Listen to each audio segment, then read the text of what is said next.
there's a misconception or perception there out in general that school districts don't want to be held accountable, and they don't want to hold the students accountable, and that's absolutely not true.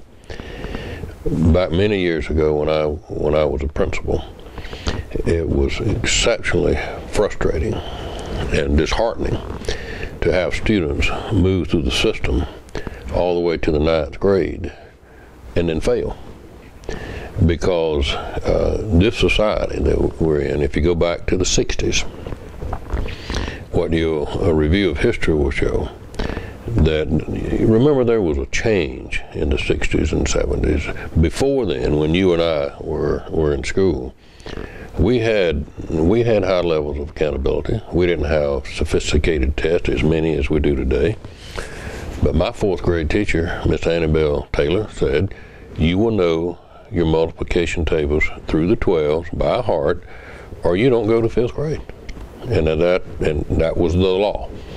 So we had that, and people did well. And then we got into the 60s and 70s, and things began to change. And we put a lot of emphasis on how children felt about themselves. If you remember, there were we shouldn't fail children.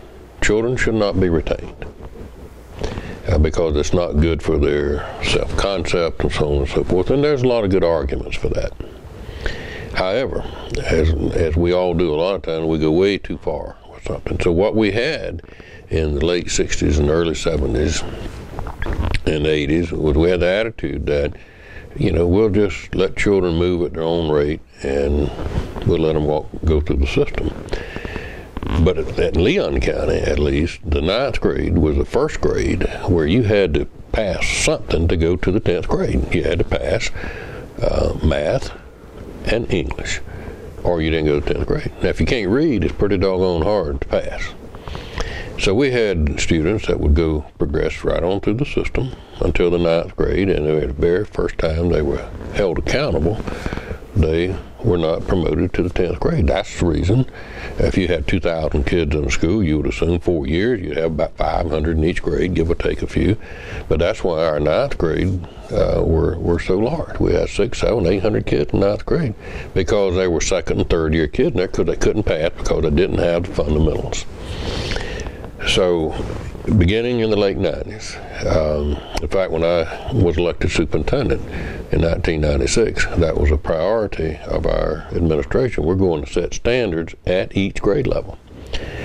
And we tell the parents up front, it doesn't matter what grade it is, your child is having difficulty, because I said, that the parent and the child needs to know where they are. There's no use in fooling them, letting them go through the years, and then at some point in the future, the bottom falls out. So we don't do that. We're going to set standards. And that's about the time Jeb Bush and Frank Brogan came on the scene. And they felt the same way. And of course, boom, boom, boom, we started putting it in place. And today, school superintendents, and I think I can speak for school board members, support high levels of accountability and very structured exams, testing, if you will.